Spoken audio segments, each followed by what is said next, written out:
নেত্রকোনা সদর উপজেলা ১১ নং কালিয়ারা গাবরাগাতি ইউনিয়ন বিএনপি সাবেক ভারপ্রাপ্ত সভাপতি মোহাম্মদ আব্দুল কুদ্দুসকে পরিকল্পিতভাবে হত্যা চেষ্টার অভিযোগে আওয়ামী লীগ সন্ত্রাসীদের গ্রেফতার দাবিতে বিক্ষোভ ও প্রতিবাদ সভা অনুষ্ঠিত হয়েছে। বিস্তারিত দেখুন ডেস্ক রিপোর্টে। আপনি কি প্রবাসে গিয়ে স্বাবলম্বী হতে চান?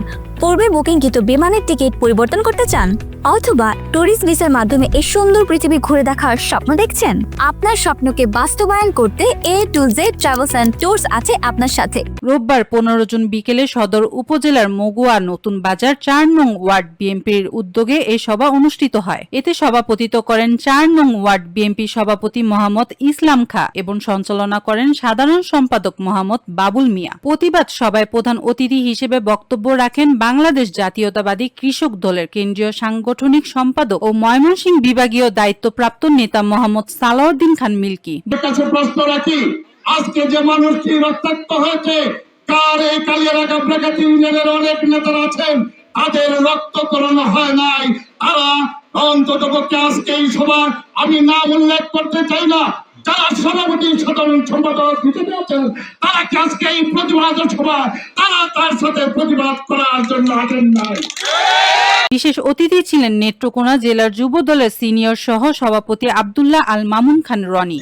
যারা সারা বাংলাদেশে আজকের এই জায়গা থেকে উচ্চারণটা করতে চান, যদি কোনো জায়গায় কোন বিএনপি বা অন্য অঙ্গ সহযোগী সংগঠনের নেতৃবৃন্দ আমাদের পার্সোনাল জেলাসির কারণে আওয়ামী লীগকে শেল্টার দেয়, আমরা ভেবে নেব তারা কিন্তু আগাছা। জেলা স্বেচ্ছাসেবক দলের সভাপতি মোহাম্মদ সোলেমান হাসান রুবেল। এই দেশে অত্যাচার নির্যাতনের রাজনীতি, যে রাজনীতি শুরু হয়েছিল ফেসিবাদের রাজনীতি, শেখ হাসিনা এই ফেসিবাদের রাজনীতি শুরু করেছিল, বাংলাদেশের সাধারণ নিরীহ মানুষের বুক চেপে ধরেছিল।